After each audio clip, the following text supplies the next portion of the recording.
Parenting in the Philippines by Liane Alampay.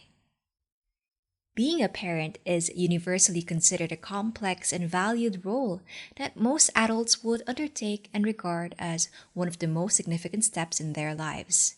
This is certainly evident in Philippine society, where the family is the center of Filipinos' universe.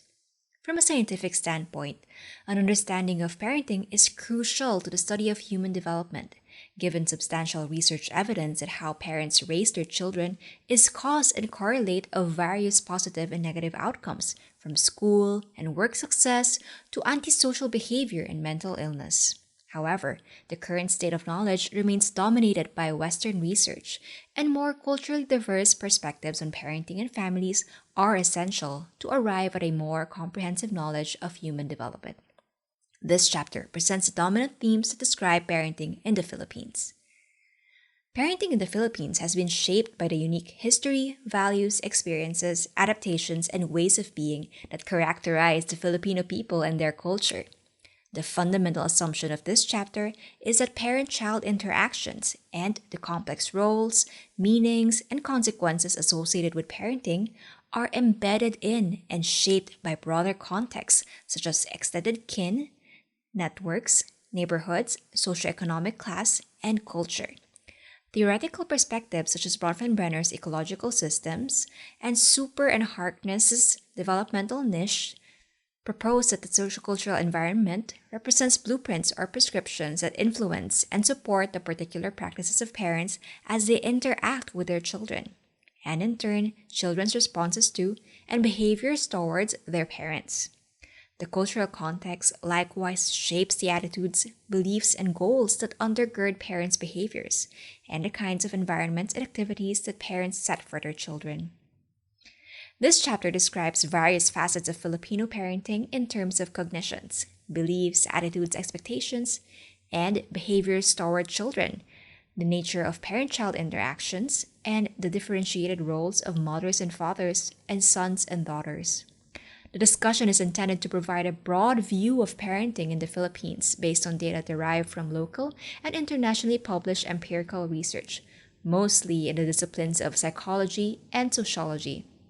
There are, within culture, and individual differences in the presented themes and patterns due in part to such variables as level of education, socioeconomic status, or ethnicity.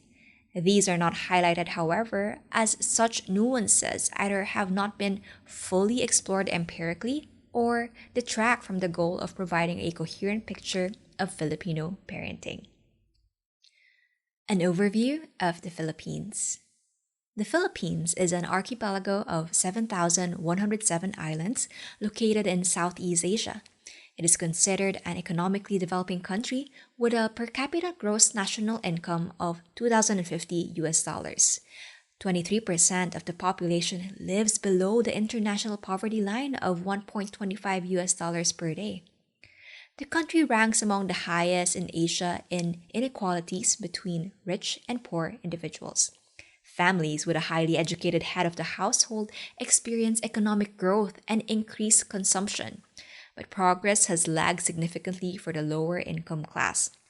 Albeit still striving to meet its Millennium Development Goals, the Philippines fares comparatively better than other developing nations in basic health and education indices, with an under 5 mortality rate of 29 for every 1,000 live births and an adult literacy rate of 95%, equivalent for males and females. About 49% of the population lives in urbanized areas. More pertinent to the matter of parenting and families, the Philippine population can be considered quite young, with 37% under the age of 18. The average size of the household is 4.6. Philippine society is an amalgam of Eastern and Western influences, a result of the nation's location and unique socio-political history. 3 centuries under Spanish rule, beginning in the 16th century, 4 decades of American colonization thereafter, historical struggles for decolonization, indigenization, and democracy, and interactions with and migration to Pacific Rim countries are experiences that have forged the country's rich and complex culture. At the end of 2010, there were an estimated 9.45 million Filipinos in different countries all over the world, about 5 million of whom are overseas for employment purposes. This virtual diaspora has posed many challenges for the adaptation of Filipino families abroad and left behind, despite its positive contribution to the country's economic development. Filipino cultural and family values. In a comprehensive review of parenting in Asia, the authors ascribe to Filipino culture the largely collectivist and interdependent values that have also been identified in Chinese and Japanese societies. Like our Asian neighbors, Filipinos strongly value, prioritize, and intentionally cultivate strong relational bonds, especially within the family. Because of extensive colonial experiences, however, the roots of Filipinos' social and family values depart from the principles of Confucianism and Buddhism that are considered the foundation of familial attachments and obligations in other Asian nations. Early studies of Filipino personality propose that the central value that underscores its collectivist nature is that of smooth interpersonal relations, or SIP. In desiring harmony and inclusiveness in their relationships, Filipinos are thought to subjugate individual interests to conform with their in-group, engage in pakikisama, being along with or adjusting to others, and avoid conflict and confrontation. But indigenous psychologists largely rejected the concept of SIP as the core of Filipino interpersonal values, arguing against a psychology that interprets Filipino personality from a colonial lens. Instead, the concept of kapwa was proposed as pivotal in regulating social relationships. Literally translated, kapwa refers to the other or fellow being, and pakikipagkapwa reflects the pervasive orientation and commitment of the Filipino to the other. Rooted in regard for this other as not different from the self, but rather as one's co-equal, a basic respect for one's kapwa guides Filipino social behavior. In this way, the Filipino self is fundamentally interdependent with the other, even as it remains differentiated. This is expressed in the analogy of several eggs fried together, where each yolk remains distinct, and yet the egg whites run together. To think and behave as if the self were separate from kapwa is to be individualistic, egotistic, and walang kapwa tao, without fellow feeling, a serious transgression in Filipino society. The value of being mindful and respectful of one's kapwa is first learned in the most important social group in Filipino society, the family. The Filipino family is strongly characterized by cohesiveness among immediate family members and extended kin, respect for elders and deference to parental authority, and fulfillment of mutual obligations. Individual achievements and failings reflect on the family as a whole and can bring about familial pride or shame. Children's behavior, whether good or ill, reflects on their parents. Because of this, it is imperative that one behaves with propriety and dignity with respect to the self and the family, which is a deeply held Filipino value known as hiya. Children are typically admonished by parents to behave in ways that will uphold his or her and the parent's hiya, as opposed to actions that are nakakahiya or bring about shame and loss of face. Filipino children likewise strive to meet familial obligations and expectations, whether in the form of instrumental support, such as conducting household chores or helping parents financially in their old age, or in the form of educational and occupational achievements. In rural and lower income contexts, especially, family members rely on an extended and intergenerational system of mutual obligations and exchanges, where cooperation, generosity, and sacrifice ensure the well-being of the family and its neediest members. The Filipino value of utang na loob, literally depth of one's being, in part underlies these expectations. It is a lifelong debt owed to another person, not merely because of having received some favor, but it is born of deep respect and gratitude. Children are expected to possess a sense of utang na loob towards their parents for having born and reared them, which must be manifested in respectfulness and honoring of family obligations. Otherwise, the son or daughter will be known as without hiya or without utang na loob, no honor or gratitude, signifying that one is not a good child, much less a decent person. The foregoing cultural values of kapwa, hiya, and utang na loob are among the interdependent themes that pervade the dynamics of Filipino parenting and parent-child relationships, which are characterized by respect for parental authority and obedience on the part of children, family cohesion, and meeting familial obligations. These themes are elaborated further in the succeeding sections. Views of children and conceptions of childhood. Parents' beliefs about children is a logical place to begin in an analysis of parenting. How parents behave toward their children depends in part on their views of children and conceptions of childhood and child rearing. Harkness and Super called this parental ethno-theories. Filipino parents consider infants and young children as not having a mind of their own, lacking in understanding and dominated by raw emotions that demand immediate gratification. Key ethnographic studies of indigenous and rural Filipino communities flesh out this conception. In one of the earliest detailed studies on Filipino child rearing in a rural community of Tarong in Ilocos, Nidegger documented that children are believed to come into the world without sense. As such, few demands are made on the infant and young child, and indulgence, constant attention, and protection from harm are the dominant features of child rearing. Sense begins to develop around the ages of 4 to 6, when children are believed to possess the developmental maturity to comprehend and benefit from instruction and guidance. It is at this period when children are trained to assume responsibilities in the household and community, are expected to gain greater control of their impulses, and obey their parents, elders, and older siblings. Similar themes are described in Rosaldo's ethnographic study of the indigenous Ilonggot community in Nueva Vizcaya, northern Philippines. Beya, or knowledge of how to act and speak, of where to go with one's feelings and what is due to one's kin, is that human element yet to develop in infants and young children. Lacking knowledge, infants and children are vulnerable to their fears, anger, and passions. They need adults to protect them and tell them what to do.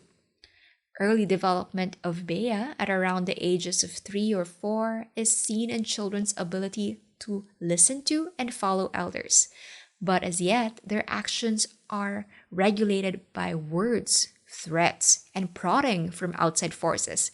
Fear and respect for elders and the potential shame and embarrassment attendant to behaving with passion but without knowledge motivate Ilonggot youngsters to obey until that time when knowledge more fully develops and is internalized in adolescence and young adulthood. In Aguilar's more recent ethnography of a rural community in Batangas, southern Luzon, the corresponding aspect is known as bait, the ability to think and make sense of the world, discern right from wrong, and behave appropriately and responsibly in consideration of others' needs. The absence of bait makes children naughty, impulsive, and difficult to control. They need discipline from elders.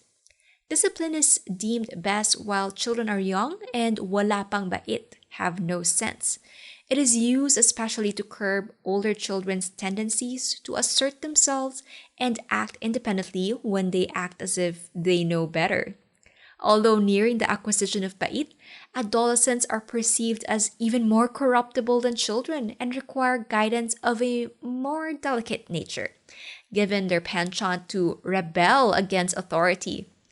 It is expected that with adulthood comes the advent of full bait, although there may be some adults who lose it or never actually acquire it.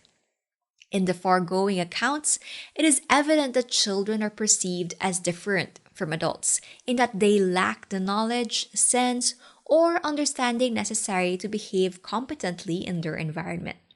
These beliefs are consistent with the parental protectiveness and indulgence reportedly bestowed on infants and young children. Filipino mothers reveal that they are overprotective towards their children, which is the expression of maternal love for children who are viewed as essentially helpless. The child-rearing environment is typically described as nurturing, affectionate, playful, and supportive for younger children. On the other hand, young children's questions and other displays of inquisitiveness and curiosity are not encouraged or addressed, but are diverted to play and other distractions. This suggests that parents may not purposefully promote their children's cognitive development, perhaps in the belief that, lacking sense or understanding, they cannot yet benefit from instruction. Children are also exempt from household and other family responsibilities at this stage, but tag along with and observe older siblings who are not excused. On the other hand, the aforementioned views of children also provide a basis for parental authority and expectations of children's compliance, and the relatively more authoritarian mode of parenting experienced by the older child.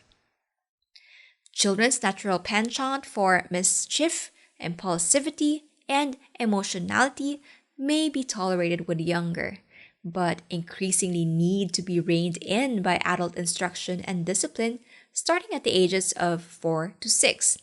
Instilling obedience and good manners and fear of God and one's parents become the parent's primary responsibility in socializing the older child. Filipino parental authority and control. Filipino children's obedience. In terms of child-rearing attitudes, parents may be described as authoritarian, which emphasizes strictness, respect for authority, and obedience. In contrast, progressive attitudes pertain to child-rearing of a more democratic nature, where children are encouraged to think independently and verbalize their ideas. Studies have revealed that Filipino parents in general subscribe to authoritarian attitudes. In a 9-country study, Filipino parents rated authoritarian attitudes higher relative to other countries, and progressive and modern child-rearing attitudes lower. Similarly, in the Cross-National Value of Children (VOC) study conducted in the 1970s, the quality that 63% of Filipino mothers most valued in their children is to mind their parents. The most popular response, while 25% indicated to be a good person. In contrast, only 5% cited independence and self-reliance as a quality they desire in their children. Obedience was also a frequent response when rural and urban mothers were asked to define a good and competent child. Filipino children generally adhere to their parents' views and their own definitions of good child. A child must obey his or her parents and refrain from talking back and show concern and care for their parents, especially in their old age. Such valuing of obedience in turn shapes the strategies and interactions of parents with their children. Specifically, authoritarian attitudes positively predict endorsement of physical punishment and the frequency of its use among Filipino parents. Disiplina, or discipline, is a dominant theme of Filipino child rearing, and disobedience is a transgression that most often warrants disciplinary action. Acts of disobedience include non-compliance with parents' rules, orders, or requests, talking back to parents, being naughty by causing younger siblings to cry, interrupting adult conversations with disrespectful chatter, play fighting with children or siblings, and disrupting order in the house or an event with unnecessary noise or activity. Physical punishment such as spanking and slapping extremities with a hand or an object is not uncommon, with about 74% of Filipino parents reporting its use in a given month.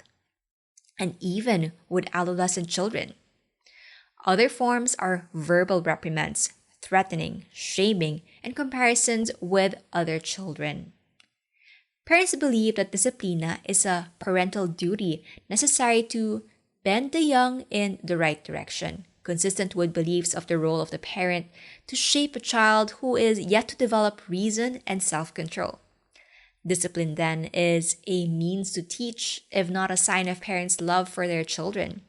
Indeed, if a child does grow up to be good, then this is primarily attributed to proper discipline, monitoring, and the teaching of values, according to Filipino mothers, apart from inherent competencies in the child.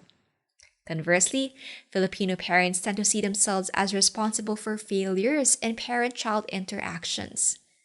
Yet, even granting that discipline is normative in the culture and that children have been socialized to accept it as part of their parents' guidance, its effects are not always positive.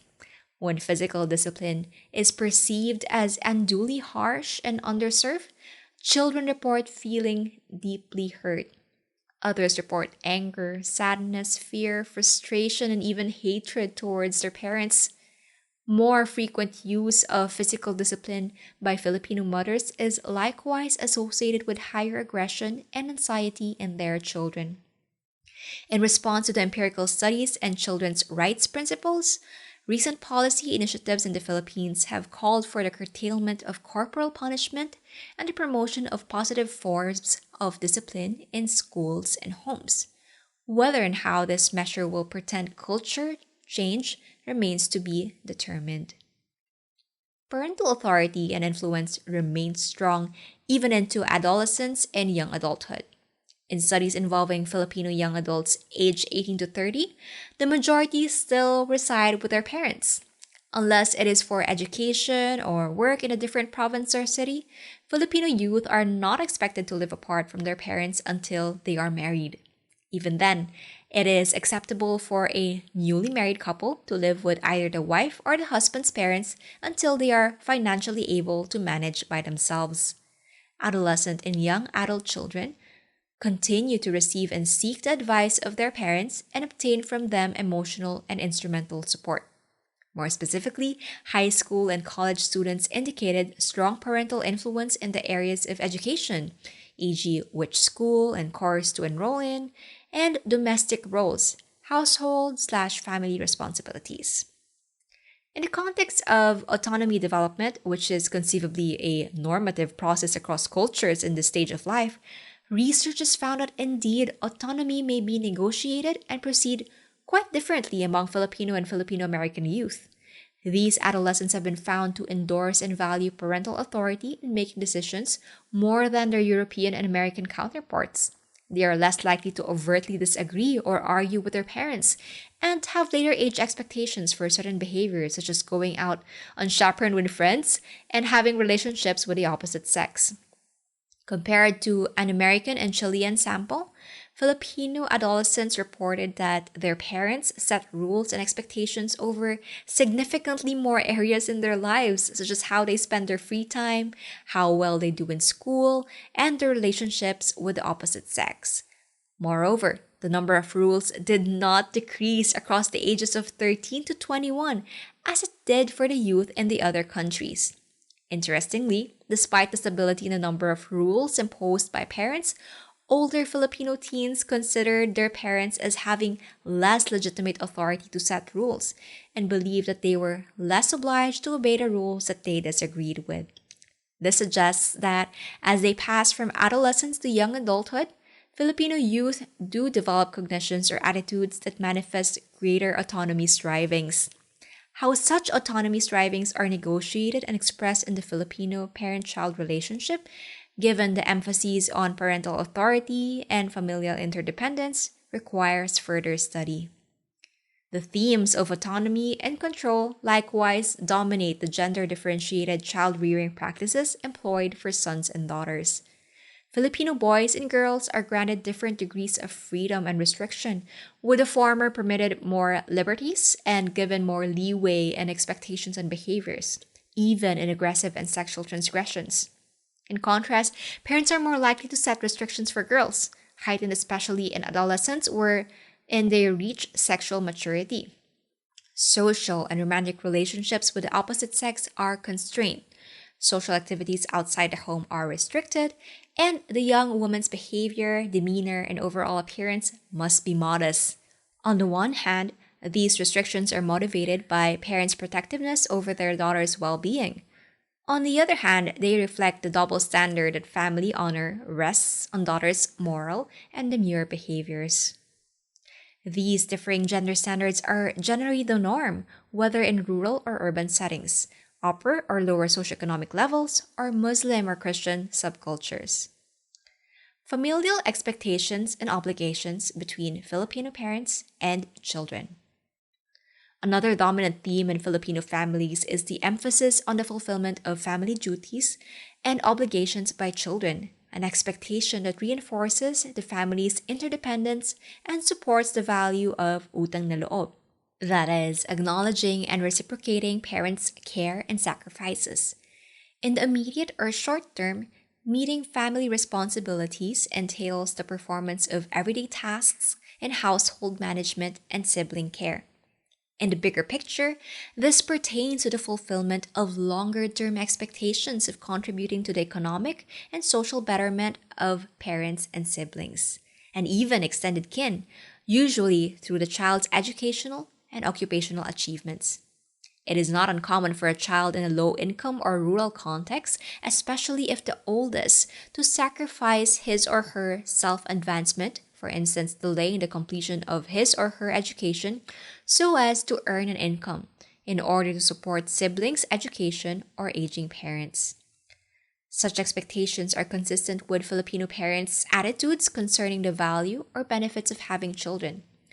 In a classic cross-national comparison of high fertility and low fertility countries, where the Philippines is in the former category, 67 to 94% of a nationally representative sample of mothers and fathers expected their children to primarily fulfill utilitarian roles in the family, such as helping around the house, support siblings' schooling, and support parents in old age.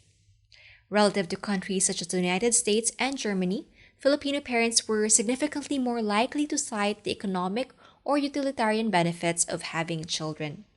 Happiness and companionship to complete the family and to strengthen the marital bond were also cited as reasons for having children, but to a lesser extent than utilitarian factors. A more recent study, however, shows a balance between economic and psychological reasons. Still, when asked to describe a good child, Filipino mothers first described one who helps care for younger siblings, fulfills chores, and helps provide for the basic needs of family members. Given that children are expected to make meaningful contributions to the family, Filipino parents embark on responsibility training or the systematic instruction and guidance of young children in various roles they are to undertake in the household. This begins when children are about the age of 4, which coincides with the period when they are thought to develop sense and knowledge. Assignments are usually in accordance with traditional gender roles. Daughters engage in work that mostly involve the domestic sphere, such as cleaning, cooking, and care of younger siblings. They also participate in farming, crafting, or weaving to the extent that the women in the community do so. Sons are responsible for the jobs in the household that require more physical labor and distance. If residing in a rural area, boys may participate in farming, fishing, and tending to livestock. Urban poor children and youth, regardless of gender, may undertake street-based jobs or other subsistence work that add to the family coffers. Especially for families in the lower socioeconomic class, such duties represent critical contributions to family welfare that increase in magnitude as the children grow to adolescence and young adulthood. Yet the practice places Filipino children at risk for hazardous and exploitative forms of labor. A 2011 national survey reported 5.5 million Filipino child laborers between the ages of 5 to 17.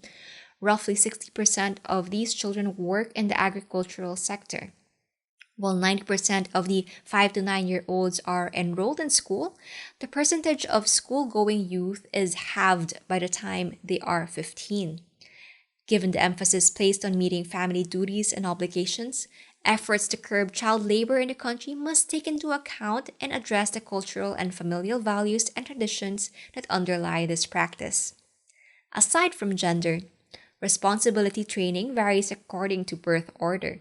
Greater responsibilities and expectations are typically issued to firstborns, especially the females who take on more household and childcare tasks than even the father. Lastborns or the bunso are considered the parental favorites and often get a lighter load than older siblings. Older children may feel burdened or pressured by their responsibilities if the work is especially heavy and their play and schooling are compromised. However, Filipino children, young and old, rarely question or reject the expectation itself. Most have a genuine desire and goal to help their families and are averse to disappointing their parents. Indeed, Filipino children and adolescents consider the fulfillment of their familial duties and responsibilities as a central and significant aspect of their identities. For middle and lower income youth, being able to help one's parents financially is considered an indicator of success and status, and is associated with more positive well-being among Filipino American young adults. The authors surmise that this is because familial responsibility provides youth with a sense of purpose, responsibility, and identity, which are all important at this time of life. Especially for families in the middle and upper socioeconomic class, meeting familial obligations and expectations also translates to school achievement. Parents expend much effort and sacrifice to provide for their children's education. In fact, this is the primary reason Filipino parents embark on overseas work. The child's school achievements, therefore, are a source of parental pride and compensate for the parents' sacrifices. Still, high expectations, particularly in the academic realm, have made Filipino youth vulnerable to stress, anxiety, and depression. Students, teachers, and guidance counselors at a private boys' school in the Philippines revealed that parental pressure to do well academically is among the topmost sources of stress. Similarly, parental pressures to succeed academically in conjunction with a parent relationship characterized by strictness and a general lack of emotional intimacy and open communication was associated with higher symptoms of depression for high-achieving Filipino American women. Filipino mothering and fathering. The respective roles of Filipino mothers and fathers have generally been characterized as clearly demarcated along traditional gender lines. Mothers, as is the case in most other cultures, are the primary caretakers of children and are responsible for the tasks pertaining to their everyday care in the realms of schooling, daily routines, and health. The moniker Ilaw ng Tahanan, literally light of the home, exemplifies the Filipino wife and mother ideal, one who nurtures the family as her primary duty. The father, on the other hand, is the pillar of the home, haligi ng tahanan, the parent who is primarily expected to support or provide for the family, but whose participation in other aspects of child rearing is limited. In reality, it is not uncommon for the provider role to be shared between husband and wife despite the cultural dictum. About 1 in 2 Filipino women work, and more than a third of families are composed of dual-earning couples. Among lower-income families, mothers necessarily contribute to the family income, and some serve as the primary provider. But despite the expansion of their roles, working mothers are still expected to take primary responsibility over the care of children and management of the household. Indeed, self-perceptions and others, including the husband's perception of working women, are more favorable if the working mother is able to remain efficient and fully involved in her domestic role. Feelings of guilt and lack of time to spend with family are the paramount concerns and sources of stress of working mothers. Gendered role expectations are all the more highlighted in the case of Filipino mothers who leave their families to seek employment overseas. Of the deployed overseas Filipino workers, in 2011, 55% are women taking on jobs in the Middle East, Hong Kong, and North America as household workers, nurses, and caregivers. A scenario considered by many as anathema in Filipino culture, the mother migrant leaves her children to work abroad so that her more sizable income can support a better education and life for her family. Yet the migrant mother is still largely expected by her family and society in general to engage in transnational mothering. That is, to maintain the nurturing and caretaking role from a distance.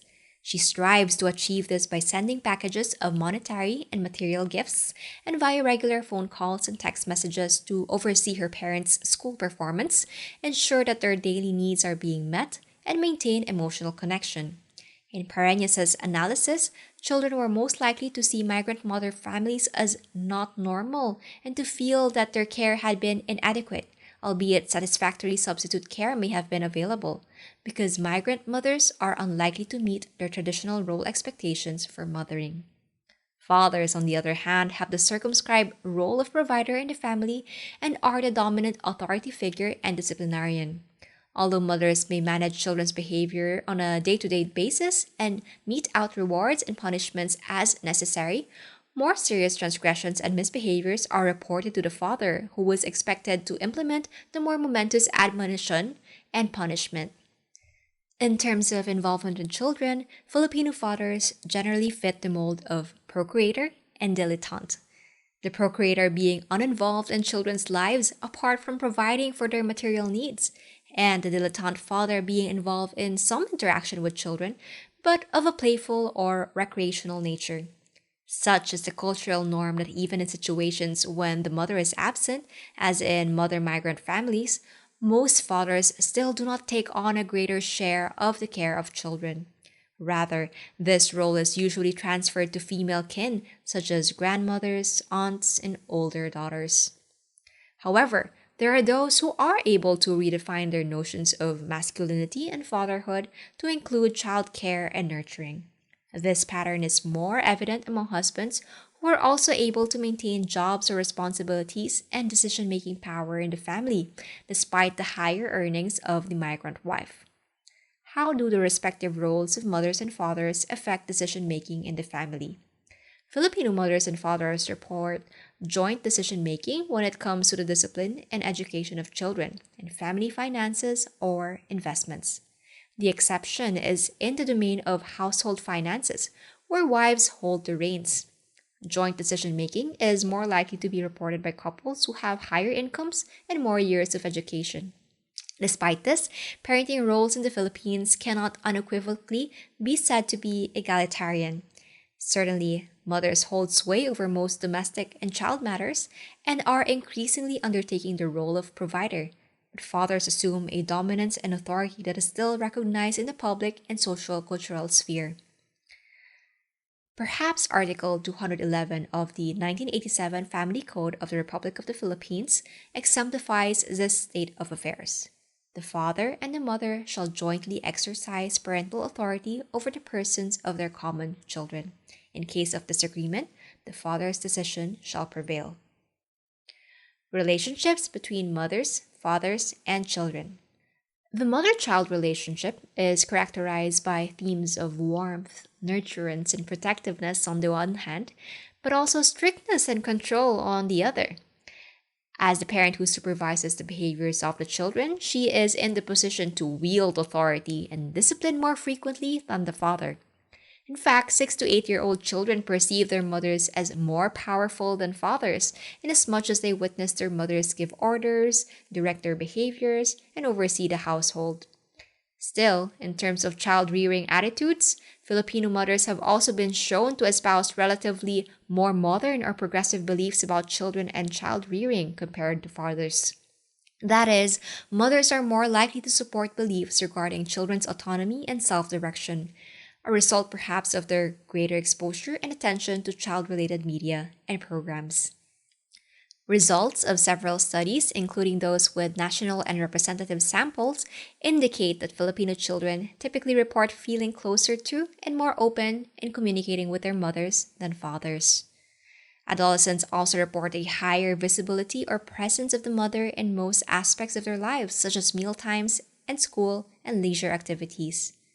On the other hand, the themes of the Filipino father-child relationship have to do with authority, restriction, obedience, and control, with children showing greater submission and deference to fathers than mothers. Almost invariably, children and adolescents report with disappointment or regret, a lack of emotional intimacy or closeness with their fathers, a consequence perhaps of the limited role that fathers play in their daily lives. Likewise, communication with fathers is less open. More recent studies, however, suggest that the pattern might be changing. Compared to previous numbers, a national survey in 2005 showed that significantly more adolescents are reporting the presence of their fathers in various regular activities in their lives, such as going to church, helping with studies or homework, and even just watching television at home. In general, other studies have also found that younger fathers and those with more years of education tend to share more of the child rearing responsibilities with their wives and are more involved in the daily and emotional lives of their children. In general, however, there seems to be limited interactions between parents and children, particularly past the years of childhood. Occasions for seeing and conversing with each other usually take place during evenings at the dining table or while watching television or movies at home and during weekends. Communication between parents and children is mostly limited to topics pertaining to studies. There is significantly less disclosure regarding personal problems and feelings, friendships, and romantic relationships due to adolescents' fears of censure or anger from parents. Despite this, children and teenagers typically report feeling happiest when they are together with their families. Change in the Filipino family. Filipino social scientists surmise that the current climate of globalization and urbanization has brought about notable changes for Filipino family life, as, for example, in family structure. While over 80% of children are raised in dual parent households, about a quarter of adolescents surveyed nationally are growing up in households with one parent, mostly father absent, and another quarter with neither parent. Changes in family structure are mostly due to migrations abroad or to the city for work or studies, on the part of both the parent and the adolescent child, as well as marital separation and parental death. More empirical evidence is needed, however, to determine the extent to which such shifts have influenced family roles and dynamics. For instance, while there are increasing numbers of working mothers and more fathers have taken on nurturing roles toward children, extant data suggests that the sociocultural prescriptions for the mother and father roles remain the norm. Medina observed, albeit with scant empirical data, that Filipino parents are adapting gradually to the changing times by shifting their child rearing orientation from dependency to independence, from restrictiveness to permissiveness, from extreme control to autonomy, and from authoritarianism to liberalism and individuality. Alampay and Hoxton likewise found that although mothers hold relatively more modern views than fathers regarding child rearing, authoritarian and progressive attitudes do not differ widely overall for both parents. Such a coexistence in both traditional and modern orientations is consistent with models of emotional interdependence, individualist values in families, in collectivist societies, and evidence of multiculturalism that arises in societies that are experiencing urbanization and social change. Filipino parenting behaviors may shift in the years to come, and the consequences of these emergent beliefs and behaviors for Filipino families and children's development will need to be fully examined.